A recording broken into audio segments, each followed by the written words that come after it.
चौधरी को, तमाम कारकुनान को,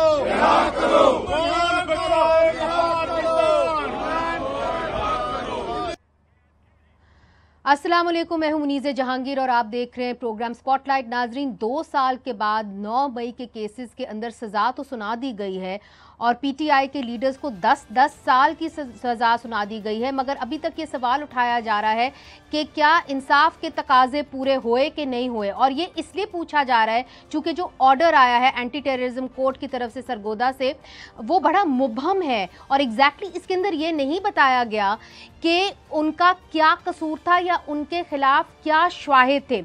नाजरीन, कल लाहौर और सरगोदा की इंसादी दहशतगर्दी की अदालतों ने यास्मीन राशिद, मियां महमूद रशीद, इजाज चौधरी, उमर सरफराज चीमा और मलिक अहमद बच्चर को 10-10 साल कैद की सजा सुना दी गई है। ताहम लाहौर की अदालत ने शाह महमूद कुरैशी को 9 मई के एक मुकदमे में बरी कर दिया गया है, लेकिन शाह महमूद कुरैशी की फौरी रिहाई का इम्कान नहीं है क्योंकि इनके खिलाफ 9 मई के 50 से ज़्यादा मुकदमात अभी तक दर्ज हुए हैं। वाज़ेह रहे कि सुप्रीम कोर्ट ने इस साल 8 अप्रैल को ट्रायल कोर्ट को यह हिदायत जारी की थी कि वो 4 महीनों के अंदर यानी 8 अगस्त तक 9 मई के तमाम मुकदमात का ट्रायल मुकम्मल कर लें। इसलिए उम्मीद की जा रही है कि आने वाले दिनों में मज़ीद मुकदमात के फैसले भी आ सकते हैं जिनमें तहरीक इंसाफ के रहनुमाओं को सजाएं हो सकती हैं। ताहम तहरीक इंसाफ के जितने भी लोग हैं वो ये कह रहे हैं कि ये सज़ा उनको नहीं सुनाई दी गई बल्कि जमहूरियत को सुनाई दी गई है। ये मजाक है जो पाकिस्तानी कौम के साथ आज हुआ है। ये जमहूरियत पर हमला हुआ है। हमारे अकाबरीन को सिर्फ सजा नहीं हुई, ये जमहूरियत को सजा हुई है। पाकिस्तान की अवाम, पाकिस्तानी कौम ये जान ले कि अदालती निज़ाम जो है वो अब मुकम्मल तौर पर मुनहदिम हो चुका है। झूठ जो है इस वक्त हर चीज की बुनियाद में रस बस चुका है। ये सियासी मामला नहीं रहा, ये हमारे मुस्तकबिल का मामला है, आपके बच्चों के मुस्तकबिल का मामला है। कल कोई हमारे गिरेबान पे हाथ डालेगा, आपकी इज्जत पर हाथ डालेगा, आप कहां जाएंगे? किस अदालत का दरवाजा खटखटाएंगे? आपके खिलाफ कोई गवाह पेश कर दिया जाएगा जो कहेगा कि वह आपकी कुर्सी के नीचे छुपा हुआ था और उसने आपको कोई अमल करते देखा। दूसरी तरफ इमरान खान साहब के बेटे कासिम और सुलेमान जो हैं वो अमेरिका पहुंच गए हैं और कोशिशें कर रहे हैं कि उनके वालिद की रिहाई मुमकिन हो सके, जहां उन्होंने अमेरिका के सदर डोनाल्ड ट्रंप के खसूसी सफ़ीर रिचर्ड ग्रेनेल से मुलाकात की है। इस मुलाकात के बाद रिचर्ड ग्रेनेल ने सोशल मीडिया पर पोस्ट लिखी कि दुनिया भर में लाखों लोग सियासी इंतकाम पर मबनी मुकदमात से तंग आ चुके हैं, आप अकेले नहीं हैं। तो नाजरीन, ये जो मामलात हैं, इन तमाम मामलात पर बात करने के लिए हमने एक वकीलों का पैनल भी बनाया है। एक वज़ीर आज़म के खुसूसी मावन भी हैं, सेनेटर अली ज़फ़र साहब, सीनियर वकील हैं रहनुमा तहरीक इंसाफ के।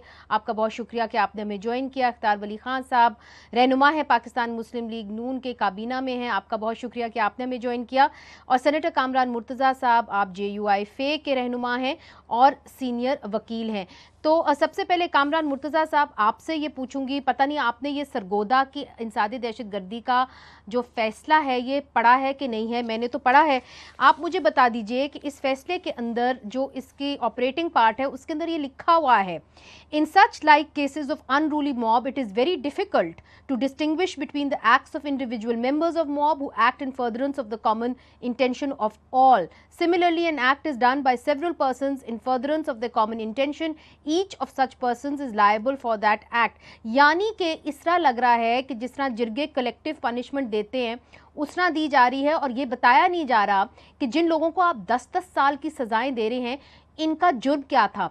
सिर्फ ये कहा जा रहा है चूंकि लग रहा था कि पूरा जो मॉब है, पूरा जो मजमा है वो कोई ना कोई हरकत करने जा रहा था तो उसके अंदर आप भी शामिल थे, तो लिहाजा आपने ये जुर्म किया। क्या मैं इसको गलत पढ़ रही हूँ? नहीं, आप दुरुस्त पढ़ रही हैं। पैराफार्टी में इसी तरह से डील हुआ है और ये क्रिमिनल केस है और क्रिमिनल केस में हर शख्स की ज़ाती पर्सनल लायबिलिटी हुआ करती है और उसके अगेंस्ट आपने एक कड़ी से दूसरी कड़ी मिलानी होती है और इस तरह से नहीं है। अगर मैं भी फ़र्ज़ करें या आप जो ना आप उसकी कवरिंग कर रही होती, मैं वैसे तमाशा देखने के लिए चला जाता तो वो कहते कि हम भी जो ना पार्ट ऑफ मॉब हैं और उसके बाद जो ना हमारे को भी इसी तरह से वो जज साहब जो सज़ा दे देते और फिर जिसको सज़ा दे दी है उसको दे दिया और जिसको छोड़ दिया छोड़ दिया। मेरा ख़्याल है कि ये बड़ा कमज़ोर किस्म का फ़ैसला है। कमज़ोरी एक तो इसमें ये है ना, जो पैराफार्टी जो आप पढ़ रही थी, और फिर रात गए जो है इसमें फ़ैसला सुनाना, ये एक अजीब सी बात है। फिर आप देखिए कि कल फ़ैसला जब सुनाया गया है, कुछ लोग इसमें सज़ा कुछ को दी और कुछ को छोड़ दिया गया। जिनको सज़ा दी कम से कम उनका तो हक़ था कि उनको उसी वक्त वो फ़ैसला जो है उनके हवाले किया जाता।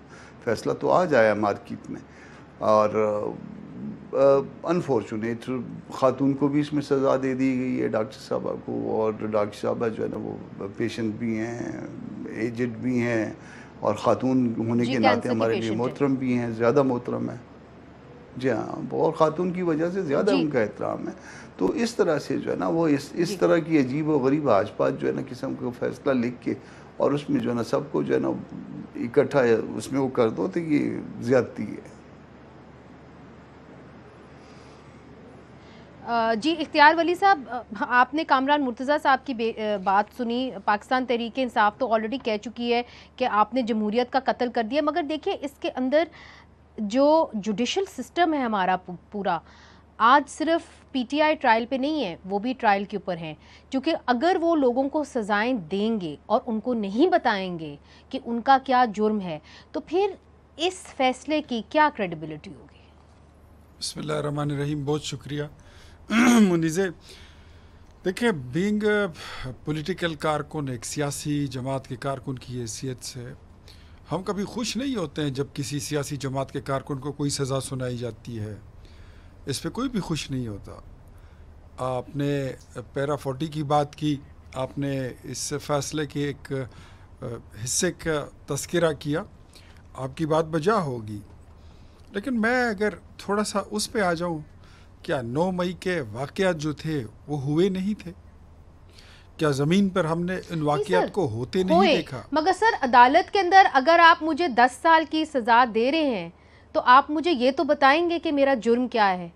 आप मुझे फ़ैसला देते हैं अगले दिन, और जो आप फ़ैसला मुझे देते हैं आप बेशक पढ़ लें, उसके अंदर कहीं भी ये नहीं बताया गया कि मेरा जुर्म क्या है। और आप अगर पूछें कि शाहिद क्या है, तो शाहिद ये बताए गए हैं कि एक पुलिस अफसर थे, वो किसी मीटिंग में बैठे हुए थे और इस मीटिंग के अंदर उन्होंने इमरान खान साहब को कहते हुए ये हदायत देते हुए सुना कि जी जो अहमद खान बच्चड़ हैं वो जो हैं वो जाके उनकी मदद करें और वो शाना बशाना लोगों के साथ खड़े होके इमरान खान साहब के लिए लड़ें।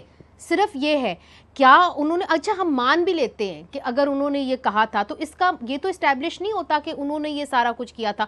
तो where is the evidence that establishes the crime? मैं तो आपको as a student of law ये पूछ रही हूँ।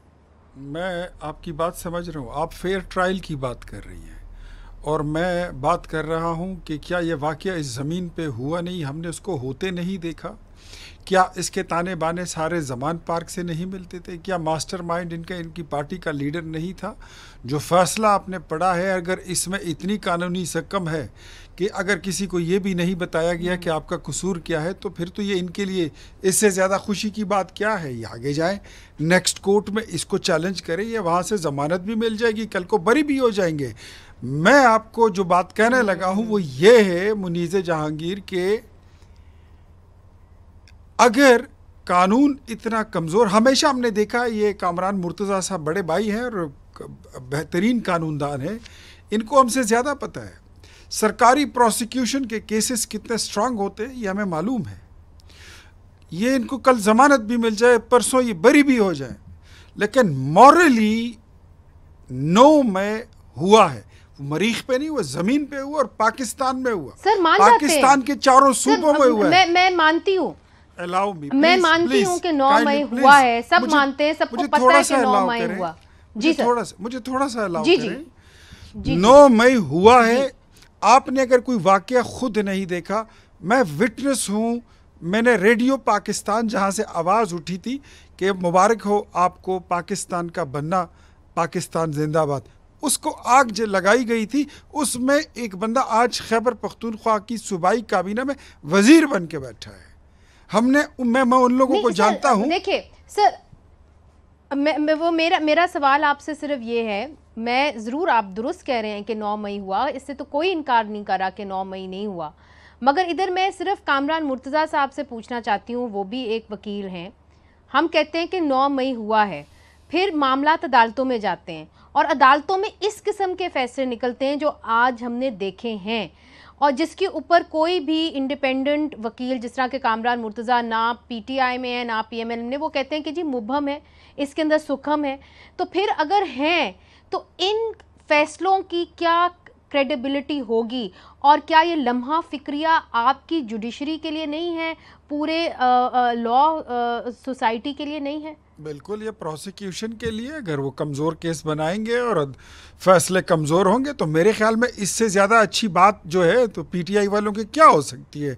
वो आके इसको चैलेंज कर देंगे और बरी हो जाएंगे, फिर ये तो बड़ी अच्छी बात हुई। कामरान मुर्तज़ा साहब चैलेंज कर आपने जी सर, मैं आगे भी बढ़ती हूँ, कामरान साहब आप जरूर आगे बढ़िए, लेकिन मैं सलमान अकरम राजा साहब ने जो बात की है कि ये जमहूरियत पर हमला है, तो सलमान अकरम राजा साहब को याद रखना चाहिए कि जीएचक्यू पर हमला, रेडियो पाकिस्तान पर हमला, ज़ियारत रेजिडेंस पर हमला, जिना हाउस पर हमला जो था वो पाकिस्तान पर हमला था।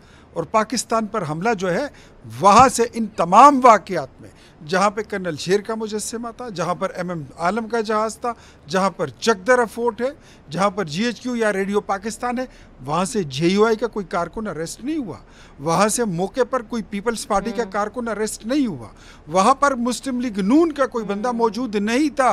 यहाँ पर अगर कहीं भी किसी भी मौके की बात करते हैं तो वहाँ से पीटीआई के कारकुन, लीडर, सेकंड ईयर के, थर्ड ईयर के जो भी हैं, उनके कैंडिडेट्स थे, उनके एमपीज थे, वही लोग वहीं पे मौजूद थे, उन्होंने ही किया। मॉरल अथॉरिटी कहती है कि अगर आपको कानून बरी भी कर दे, लेकिन अखलाकी तौर पर मुजरिम पाकिस्तान तहरीक इंसाफ है और पाकिस्तान तहरीक इंसाफ के कारकुन है, उसके लीडर है, और इनका हमला Pakistan court of law. Ali Zafar साहब ने भी हमें ज्वाइन कर लिया, पाकिस्तान तहरीक इंसाफ के सेनेटर हैं, वकील भी हैं। अली जफर साहब, आपके ज्वाइन करने से पहले ये बात हो रही थी कि जो सरगोदा की एंटी टेररिज्म कोर्ट का फैसला आया है वो मुबहम है, और उसके अंदर ये बताया नहीं जा रहा कि जो लीडरान हैं जिन्होंने जुर्म किया वो जुर्म क्या है। ये भी कामरान मुर्तज़ा साहब भी इसको पॉइंट आउट कर रहे हैं और इसके ऊपर भी एतराज़ कर रहे हैं कि उनको फैसला जो है वो आज दिया गया, कल दिया ही नहीं गया जिस दिन सज़ा सुनाई गई। अब सवाल ये उठता है कि इख्तियार वली साहब कह रहे हैं जो भी है 9 मई तो हुआ था, तो अगर ये मुबहम है, अगर फैसला कमज़ोर है, तो आप फिर राइट ऑफ अपील का हक तो रखते हैं, तो आपको खुश होना चाहिए। ये हायर अथॉरिटीज़, हायर अदालत में ये टर्न ओवर हो जाएगा। जी, आपने बिल्कुल दुरुस्त फरमाया। केस में इल्ज़ाम तो बहुत सारे लगाए जा सकते हैं, हर केस में लगते हैं, बहुत सारे क्रिमिनल केसेस होते हैं, और अगर वो इल्ज़ाम जो हैं उनको साबित करना पड़ता है अदालत में शहादत के ज़रिए, गवाहों के ज़रिए, कोई दस्तावेज़ात के ज़रिए, और अगर वो साबित हो जाएं तो फिर ही अदालत आपको सज़ा दे सकती है। इस केस में बहुत वाज़ेह है कि एक केस ये बनाया गया, इल्ज़ाम ये लगाया गया कि जो पीटीआई की टॉप लीडरशिप थी वो बैठ के उन्होंने एक साजिश की, उन्होंने एक कंस्पिरेसी की, और कंस्पिरेसी करने के बाद उनके ख़िलाफ़ ये केस बनाया गया। वो कंस्पिरेसी साबित करनी थी शहादत के ज़रिए, एविडेंस के ज़रिए, किसी दस्तावेज़ात के ज़रिए। तो ये साबित करने के लिए 2 गवाह पेश किए प्रोसिक्यूशन ने, और वही गवाह सारे इन केसों में हैं। वो 2 गवाह ये हैं कि एक गवाह कहता है मैं ज़मान पाक गया और मैं कुर्सी के पीछे छुप गया, और एक गवाह कहता है कि मैं ज़मान पाक गया और मैं मेज़ के नीचे छुप गया। और हमने फिर ये सुना, जी वो हमने पढ़ के सुनाए हैं जी। अब ये इसके बेसिस पे सज़ा हुई है, तो ये एक तरह से मजाक है अदालत के साथ भी, इंसाफ के साथ भी, लेकिन मजबूरी के तहत बहरहाल अदालत ने ये फैसला कर दिया। आपने बिल्कुल दुरुस्त फरमाया कि हमें, आपको आला अदालतों से क्या उम्मीद है? हमें खुश होना चाहिए कि इतनी गलत शहादत पे ये सज़ा दी गई, तो यकीनी तौर पे हम इसको अपील करेंगे। अपील में यही रिकॉर्ड ऊपर जाता है अदालत के सामने, यानी कोई नई गवाही नहीं आ सकती, नया एविडेंस नहीं आ सकता। इसी रिकॉर्ड के ऊपर अदालत उज़्मा ने फैसला करना है। तो मेरी नज़र में अदालत जब ये देखेगी कि पूरा का पूरा केस इस किस्म की गवाही पे बेस्ड है और सज़ाएं इन 2 गवाहों की वजह से हुई है, तो ये केस की सज़ा ख़त्म कर देगा। इसलिए वक्त तो शायद ये खुश हो रही है हुकूमत, लेकिन ये खुशी जो है ये बहुत थोड़ी देर के लिए है, जब ये अपील में केसेस जाएंगे और सजाएं ख़त्म होंगी तो खुशी का वक्त हमारे लिए होगा।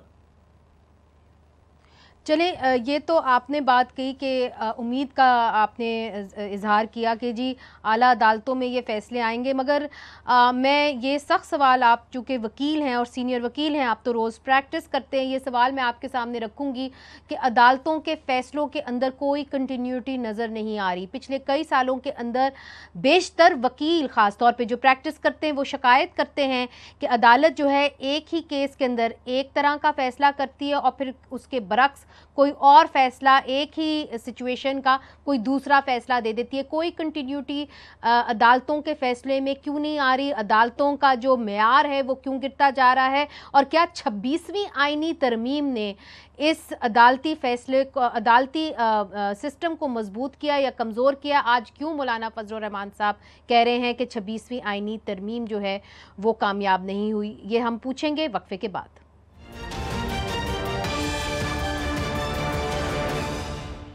वेलकम बैक नाजरीन। स्पॉटलाइट है अदल के निज़ाम के ऊपर और यही सवालात किए जा रहे हैं कि क्या पीटीआई के लीडर्स को जो सज़ाएं सुनाई गई हैं क्या ये कानूनी तकाज़े पूरे करती हैं कि नहीं करती? कामरान मुर्तज़ा साहब, आज फजल रहमान साहब ने 26वीं आईनी तरमीम का जिक्र किया और एक मायूसी का इजहार किया। आपका ताल्लुक़ बलूचिस्तान से है और जब बलूचिस्तान की तरफ देखते हैं तो शायद सबसे ज़्यादा 26वीं आईनी तरमीम की फेलियर का अंदाज़ा होता है। आप मुझे ये बताइए कि जो अदल का निज़ाम है, ख़ास तौर पे लोगों को सज़ाएं देने का, मिलिट्री कोर्ट्स भी इस्टेब्लिश हुई जिसके आप लोग सख्त खिलाफ थे, और उसके अंदर 45 डेज़ हुकूमत को दिए गए कि जी राइट ऑफ अपील का हक होगा तमाम शहरियों को। तो उसके अंदर आपके कानून साजी करनी थी, आप खुद सेनेट के अंदर हैं, तो क्यों नहीं पार्लियामेंट ने इसके अंदर कानून साजी की? अभी तक वो बेचारे बैठे हुए हैं, उनकी सज़ाएं उनको सुना दी गई हैं और राइट ऑफ अपील उनके है ही नहीं उनके पास। उसकी कई रीजंस हैं। पहले तो ये 26th अमेंडमेंट पे बहुत से लोगों की रिजर्वेशंस होंगी, मगर एक चीज़ हम समझ लेते हैं कि क्या ये सारा निज़ाम 26th अमेंडमेंट की वजह से ख़राब है या इससे पहले भी इसी तरह से था। 26th अमेंडमेंट आई है अक्टूबर 2024 में, और इससे पहले जो है ना वो पनामा केस भी था, हमजा शहबाज वाला केस भी था। वो जज साहब जो है ना उसकी निगरानी भी किया करते थे कुछ केसों की। उससे बाकी जस्टिस मुनीर तक जाने से पहले आप जो है ना वो रिसेंट पास में भी देख लीजिए, आपको कोई ऐसी चीज़ नहीं मिलेगी जिसके ऊपर फ़ख्र किया जा सके।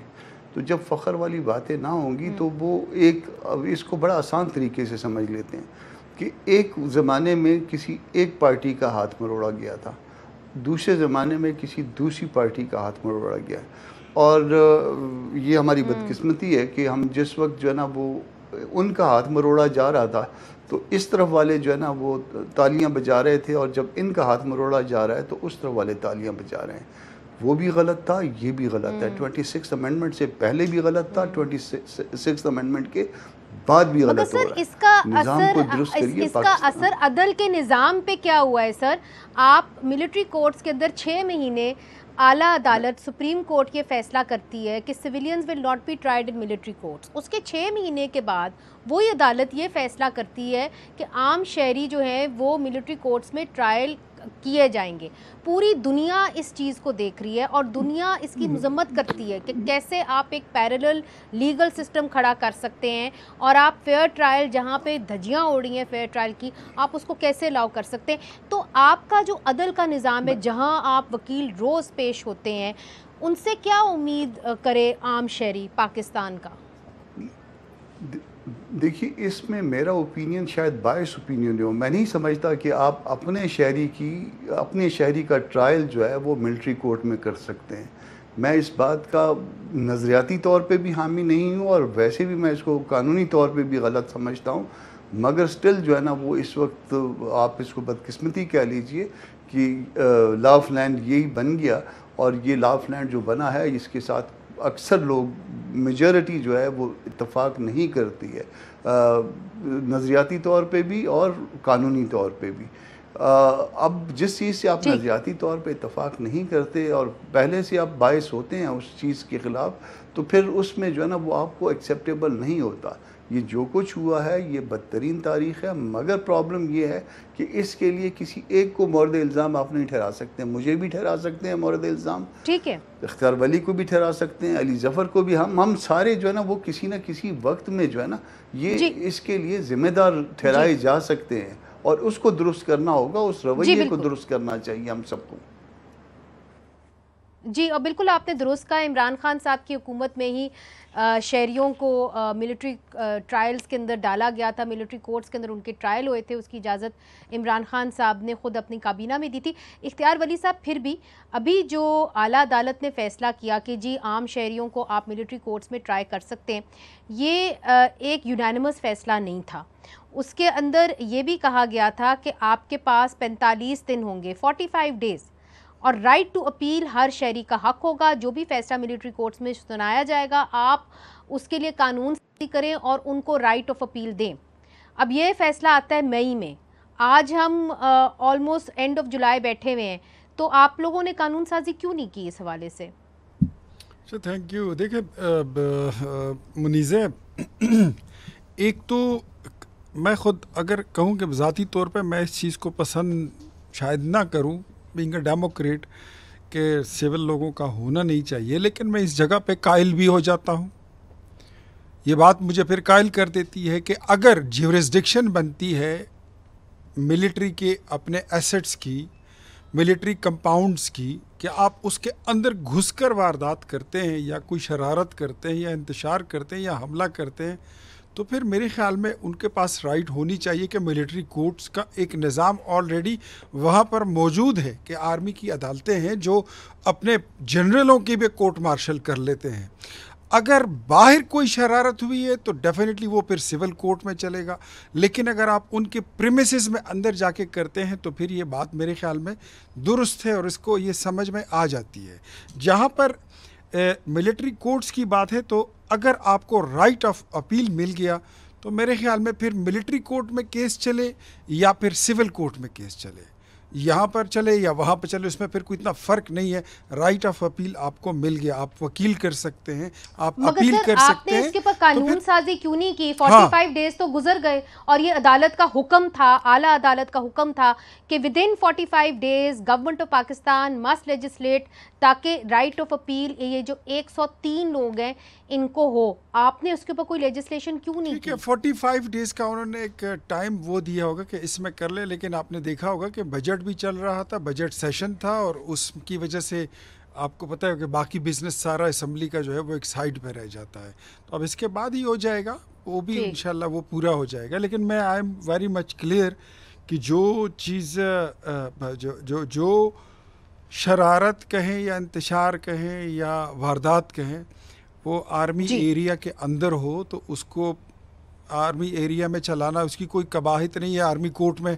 और इसकी तो सबसे बेहतरीन दलीलें अगर आपको चाहिए तो आप इमरान खान की माजी की जो तकरीरें हैं, जो उन्होंने इस पे दलाइल दिए हैं, मेरे ख्याल में ऐसे दलाइल अली ज़फ़र साहब या कामरान मुर्तज़ा साहब भी नहीं दे सकते। चले अली ज़फ़र साहब, आपने इख्तियार वली साहब की बात सुनी है, वो ये कहते हैं कि जी जहाँ जहाँ फ़ौज की जुरिस्डिक्शन है वहाँ पे तो वो अपना फ़ैसला खुद ही करेंगे, और जो 45 दिन के अंदर हुक्म दिया था अदालत ने कि आपने कानून साजी करनी है, वो हो नहीं पाई चूँकि बजट आ गया और मसाइल जो थे वो सामने आ गए। जी, मैं इसका जो आपको जवाब दूंगा सियासत से बालातर होके जवाब दूंगा। मेरी नज़र में मिलिट्री ट्रायल ऑफ सिविलियंस हो सकते हैं, लेकिन वो सिर्फ मखसूस सिचुएशंस में।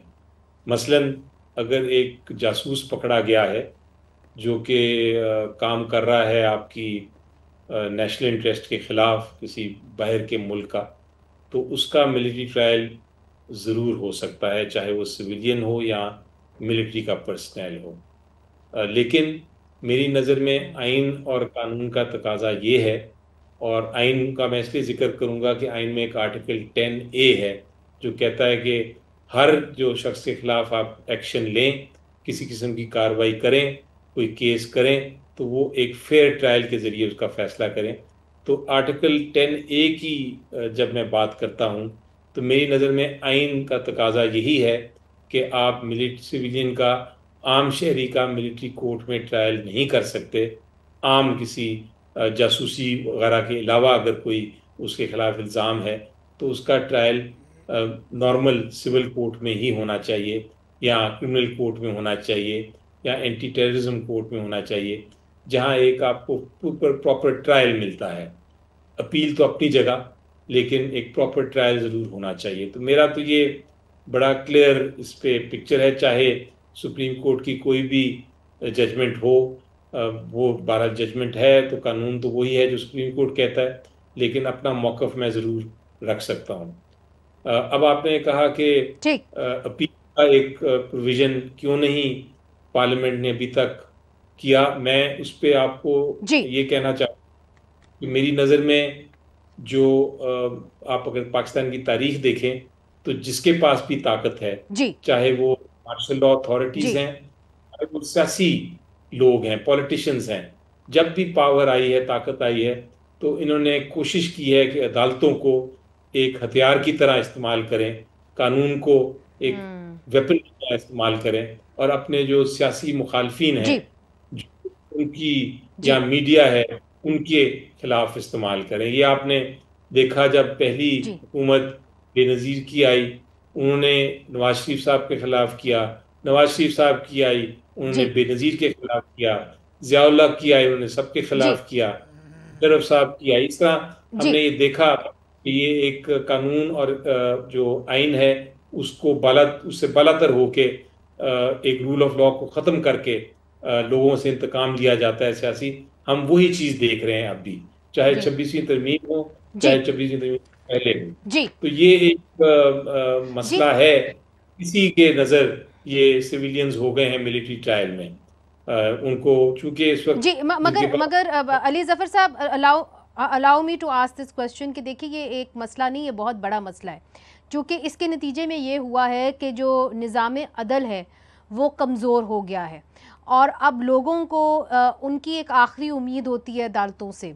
क्या वो आखिरी उम्मीद लोगों की जो है वो भी ख़राब होने जा रही है, और हम ये जो अब सिस्टम है, क्या इससे हम वो रिस्पेक्ट दे सकते हैं, वो अथॉरिटी दे सकते हैं to the system of law which it really deserves? ये सवाल करना बहुत ज़रूरी है। ये सवाल हम करेंगे वक्फे के बाद।